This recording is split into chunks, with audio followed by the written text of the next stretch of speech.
19,446 kilometre ഓടിയ എൻ്റെ classic 350 ആണ്. ഇതിൽ ചെയിൻ സ്പോക്കറ്റ് ഇതുവരെ ഞാൻ മാറ്റിയിട്ടില്ല. ഇനിയും കുറേ കിലോമീറ്ററുകൾ ഇത് ഓടിക്കോളും. അപ്പോഴിത് വളരെ ചിലവ് കുറഞ്ഞ രീതിയിലാണ് ഞാൻ മെയിൻറ്റെയിൻ ചെയ്ത് കൊണ്ടുപോയത്. അപ്പോൾ അതെങ്ങനെയാണെന്നുള്ളതാണ് കാണാൻ പോകുന്നത്. ഈ വീഡിയോ സ്റ്റാർട്ട് ചെയ്യുന്നതിന് മുമ്പായിട്ട് ഒരു കാര്യം പറയാം. ഒരിക്കലും വണ്ടി സ്റ്റാർട്ട് ചെയ്തിട്ടിട്ട് തുണിയോ ബ്രഷോ കൈയോ ഒന്നും ചെയിൻ അടുത്തേക്ക് കൊണ്ടുപോകാൻ പാടില്ല.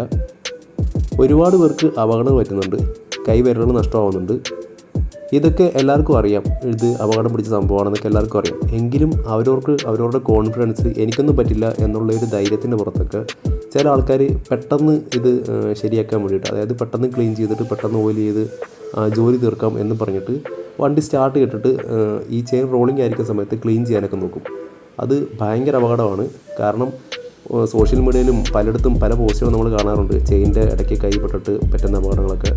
അപ്പോഴങ്ങനെ വല്ലതും നമുക്ക് തോന്നുവാണ് പെട്ടെന്ന് പണി തീർക്കണം, അല്ലെങ്കിൽ അങ്ങനെയൊക്കെ വല്ലതും തോന്നുവാണെന്നുണ്ടെങ്കിൽ ഉടനെ നിങ്ങൾ പുതിയൊരു ചെയിൻ സോക്കറ്റ് വാങ്ങിച്ചിട്ടാൽ മതി. കാരണം ഹോസ്പിറ്റലിലെ ചിലവ് കാണത്തില്ല, കയ്യിൽ നിന്ന് ബ്ലഡ് പോയില്ല, വിരലവിടെ കാണും, വേദന അനുഭവിക്കണ്ട. അതുകൊണ്ട് അങ്ങനെയുള്ള അബദ്ധങ്ങളൊന്നും പറ്റാതിരിക്കാനായിട്ട് നോക്കണം. അപ്പോൾ കാര്യത്തിലേക്ക് വരാം. ഇപ്പോഴീ വണ്ടി നല്ലൊരു ഓട്ടം കഴിഞ്ഞിട്ട് വന്നേക്കാണ്. അതായത് 2-3 ദിവസമായിട്ട് നല്ല കറക്കമായിരുന്നു. അപ്പോൾ കുറച്ച് ഓഫ് റോഡും കാര്യങ്ങളൊക്കെ. ഓഫ് റോഡ് എന്ന് വെച്ച് കഴിഞ്ഞാൽ നമ്മുടെ മെയിൻ റോഡ് തന്നെയുള്ള കുഴികളും അങ്ങനെ ചെളിയുള്ള റോഡുകൾ അങ്ങനെയുള്ള സംഭവങ്ങളിലൊക്കെ ഓടിയിട്ട് വന്നിരിക്കുകയാണ്. അപ്പം വണ്ടി നിറച്ച് ചളിയടിച്ചിരിക്കുകയാണ്. ചെയിനും നല്ലതുപോലെ അഴുക്കായിട്ടിരിക്കുകയാണ്, കണ്ടാൽ അറിയാം. അപ്പോൾ ഇത് ഇത്രയും ഈ ഒരു കണ്ടീഷനിൽ തന്നെ ചെയിൻ ക്ലീൻ ചെയ്ത് കാണിക്കുന്നത് വീഡിയോയിൽ കാണുമ്പം കറക്റ്റായിട്ട് നമുക്ക് അറിയാൻ പറ്റും ക്ലീൻ ആവുന്നതൊക്കെ. അതിനാണ് സാധാരണയായിട്ട് ഇത്രയും ചളിയൊക്കെ ചെയിനിലും വണ്ടിയിലും ഉണ്ടെങ്കിൽ നല്ലപോലെ ഒന്ന് വാഷ് ചെയ്തതിന് ശേഷം മാത്രമേ ചെയിൻ ക്ലീൻ ചെയ്യാറുള്ളൂ. കാരണം നമ്മൾ വാഷ് ചെയ്യുമ്പം ചെയിനും കൂടി ഒരുവിധം ക്ലീനായി കിട്ടും. അതിനാണ്. ഇതിപ്പോൾ ഇവിടെ മണ്ണെണ്ണയാണ് എടുത്തിരിക്കുന്നത്. മണ്ണെണ്ണ നമ്മൾ ടൂത്ത് ബ്രഷ് വെച്ചിട്ടാണ് ക്ലീൻ ചെയ്തത്. ഈ ബ്രഷിന് പകരം ഓൺലൈനൊക്കെ ചെയിൻ ക്ലീൻ ചെയ്യുന്ന ബ്രഷ് കിട്ടും. ഞാൻ ഈ ഒരു ബ്രഷാണ്, ടൂത്ത് ബ്രഷ് ആണ് ഉപയോഗിക്കുന്നത്. ഇപ്പോൾ ചെയിനിൽ ആ ലോക്കില്ല, ആ ലോക്കിൻ്റെ അവിടുന്ന് ക്ലീൻ ചെയ്യാൻ തുടങ്ങണം. ആ ലോക്കിൻ്റെ അവിടുന്ന് ക്ലീൻ ചെയ്യാൻ തുടങ്ങിയിട്ട് ആ ലോക്ക് കറങ്ങി അവിടെ വരുമ്പോഴേക്കും ചെയിൻ ഫുള്ള് ക്ലീൻ ആയെന്നുള്ള നമുക്ക് മനസ്സിലാവും. ഈ മണ്ണെണ്ണയ്ക്ക് പകരം ഡീസൽ വേണമെങ്കിലും യൂസ് ചെയ്യാൻ പറ്റും.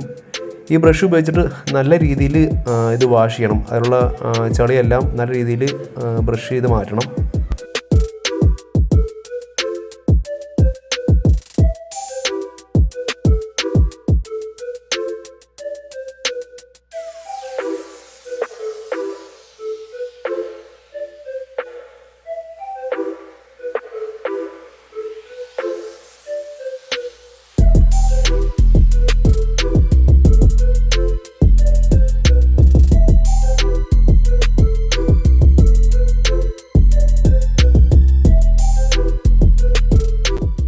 ഇപ്പോഴും ചെയിൻ്റെ മുകൾ ഭാഗമെല്ലാം നല്ലപോലെ ക്ലീൻ ചെയ്തിട്ടുണ്ട്. ഇനി ആ സോക്കറ്റിൻ്റെ സൈഡിലുള്ള കുറച്ച് ചെളിയും കാര്യങ്ങളുണ്ട്, അതൊക്കെ ബ്രഷ് വെച്ചിട്ട് ഒന്ന് ക്ലീൻ ചെയ്യുവാണ്. നേരത്തെ നമ്മൾ ആ ചെയിൻ്റെ പുറത്തെ സൈഡായിരുന്നു ക്ലീൻ ചെയ്തത്. ഇപ്പോഴാ ചെയിൻ്റെ അകത്തെ സൈഡാണ് ക്ലീൻ ചെയ്യുന്നത്. നേരത്തെ ഉപയോഗിച്ച ആ മണ്ണെണ്ണ ആ ചെയിനിൽ തന്നെ ഉണ്ട്. അതുകൊണ്ട് ആ ബ്രഷ് വെച്ച് ജസ്റ്റ് ഒന്ന് ഓട്ടിച്ചാൽ മതി.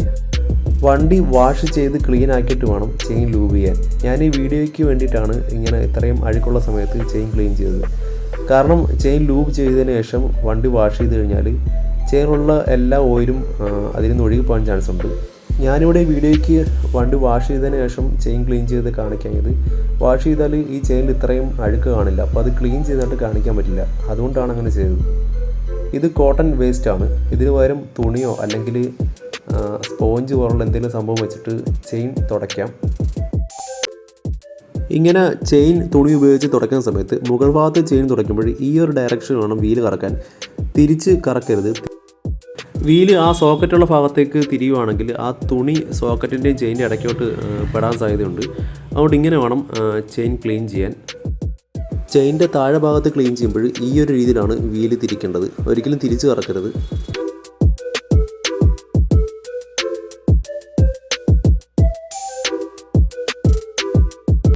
ഇപ്പോഴും ചെയിൻ നല്ല രീതിയിൽ ക്ലീൻ ആയിട്ടുണ്ട്. എങ്കിലും ഇതിൻ്റെ ഉള്ളിൽ ചിലപ്പം കുറച്ചൊക്കെ ചെളിയോ അല്ലെങ്കിൽ നമ്മളിപ്പോൾ നേരത്തെ ഇട്ട മണ്ണെണ്ണയൊക്കെ ഇരിക്കാൻ ചാൻസ് ഉണ്ട്. അപ്പോഴത് പൂർണ്ണമായിട്ടും പോകാൻ വേണ്ടി വണ്ടി ജസ്റ്റ് സ്റ്റാർട്ട് ചെയ്തിട്ട് ഒന്ന് റൈസ് ചെയ്യണം. അപ്പോഴത് തെറിച്ച് പോയിക്കണം. പക്ഷേ അത് വീലിലേക്ക് തെറിച്ച് വീഴാൻ വേണ്ടിയൊന്നും കാണില്ല. അതുകൊണ്ട് തന്നെ ആ വേസ്റ്റ് അതിനുണ്ടെങ്കിൽ വണ്ടിയിലേക്ക് തെറിച്ച് വീണ് അഴുക്കാവാനും വേണ്ടിയൊന്നും കാണില്ല. ഇങ്ങനെ സ്റ്റാർട്ട് ചെയ്യുമ്പോൾ ഈ ചെയിനുള്ളിൽ എന്തെങ്കിലും ചെറിയ വേസ്റ്റൊക്കെ ഉണ്ടെങ്കിൽ അതങ്ങ് തെറിച്ച് പോകുമെന്ന് മാത്രമേ ഉദ്ദേശിച്ചോളൂ. ഇങ്ങനെ സ്റ്റാർട്ട് ചെയ്ത് വെച്ചിട്ട് തുണിയോ ബ്രഷോ കാര്യങ്ങളൊന്നും കൊണ്ടുപോകരുത്. ഞാൻ ആദ്യം പറഞ്ഞ പോലെ തന്നെ പിന്നെയും പറയുന്നത്. ഞാനിങ്ങനെ ഇത് പറയാൻ കാരണം എൻ്റെ ഒരു ഫ്രണ്ടിന് ഒരു ആക്സിഡൻറ്റ് നമുക്ക് പറ്റിയതായിരുന്നു. അവൻ്റെ വണ്ടി ക്ലാസിക് 350 ആയിരുന്നു. ഇതേപോലെ ചെയിൻ ക്ലീൻ ചെയ്തുകൊണ്ടിരുന്ന സമയത്ത് വണ്ടി സ്റ്റാർട്ട് ചെയ്തിട്ട് ഫസ്റ്റ് ഗിയർ ഇട്ട് വെച്ച്, എന്നിട്ട് ഓപ്പോസിറ്റ് ഡയറക്ഷനിലാണ് ചെയിൻ കറങ്ങുന്നത്. സോക്കറ്റ് തിരിഞ്ഞ് കറങ്ങുന്നിടത്ത് കൈ കൊണ്ട് വെക്കാതിരുന്നാൽ മതി എന്ന് പറഞ്ഞിട്ട് തുണി താഴെ വെച്ചിട്ട് അവനിങ്ങനെ ക്ലീൻ ചെയ്തുകൊണ്ടിരിക്കുമായിരുന്നു. അപ്പോഴെങ്ങനെയോ ഈ തുണി ആ സോക്കറ്റിൽ കയറി പിടിച്ച്, എന്നിട്ട് ആ സോക്കറ്റിൽ നിന്ന് കറങ്ങി അവൻ്റെ കൈയും വലിച്ച് അതെടുത്ത്, ഭാഗ്യത്തിന് അവൻ്റെ കൈ ജസ്റ്റ് അതിലൊന്ന് കയറിയതേ ഉള്ളൂ. അവൻ പെട്ടെന്ന് വലിച്ചെടുത്ത്. പക്ഷേ നല്ല രീതിയിൽ ബ്ലഡൊക്കെ പോയി. അതുകൊണ്ടാണ് പറഞ്ഞത് ഒരിക്കലും വണ്ടി സ്റ്റാർട്ട് ചെയ്തിട്ട് തുണിയോ ബ്രഷോ ഒന്നും ചെയിൻ അടുത്തേക്ക് കൊണ്ടുവരുത്. ഒരു പ്രാവശ്യം കൂടെ വേണമെങ്കിൽ ചെയിൻ ഒന്ന് ക്ലീൻ ചെയ്യാം. അധികം കരട് കാണില്ല. തുണി വെച്ച് ജസ്റ്റ് ഒന്ന് ക്ലീൻ ചെയ്ത് വിടുന്നത് നല്ലതായിരിക്കും. ഇത് ഓയിൽ ക്യാനാണ്. ഇത് 100 രൂപ മുതലൊക്കെ വാങ്ങിക്കാൻ കിട്ടും. ഓയിൽ വാങ്ങുന്ന ആ ഒരു ഷോപ്പിൽ തന്നെ ഇത് വാങ്ങാൻ കിട്ടും.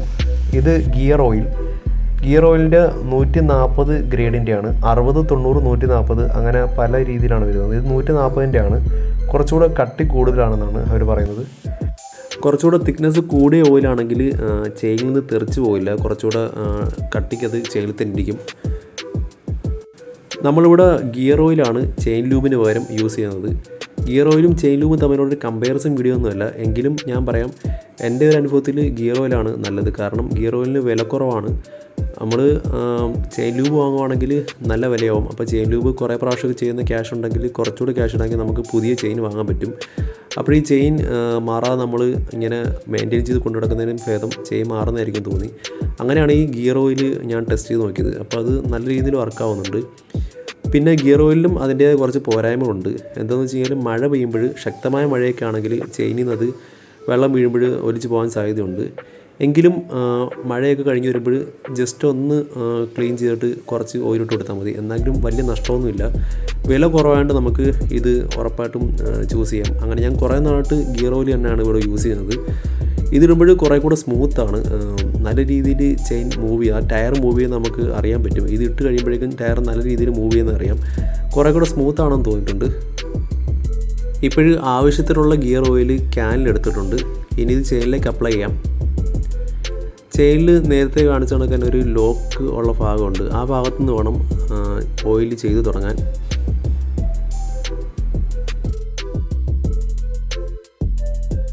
ഇതാണ് ആ ലോക്ക് കണ്ടിട്ടുണ്ട്. ഇനി അവിടുന്ന് ഓയിൽ ചെയ്ത് തുടങ്ങുവാണ്. ജസ്റ്റ് കൈവച്ച് ടയറൊന്ന് കറക്കിയിട്ട് ആ ലിവറിൽ പ്രസ് ചെയ്ത് കഴിഞ്ഞാൽ ഓയിൽ അതിൽ വരും.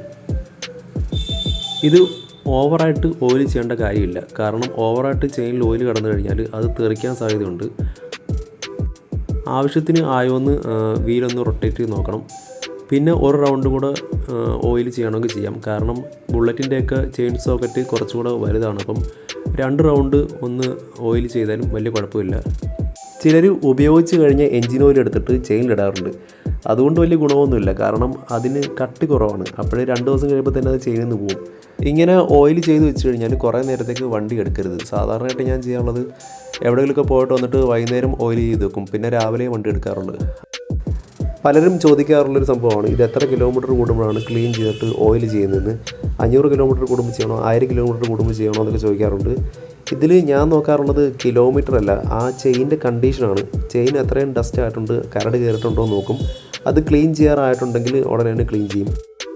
കാലാവസ്ഥ അനുസരിച്ചും ചെയിൻ ക്ലീൻ ചെയ്യുന്ന മാറ്റങ്ങൾ വരും. നല്ല മഴയൊക്കെ ആണെങ്കിൽ പെട്ടെന്ന് ക്ലീൻ ചെയ്യേണ്ടി വരും. പെട്ടെന്ന് തന്നെ കരടൊക്കെ കയറുന്ന കാണാം.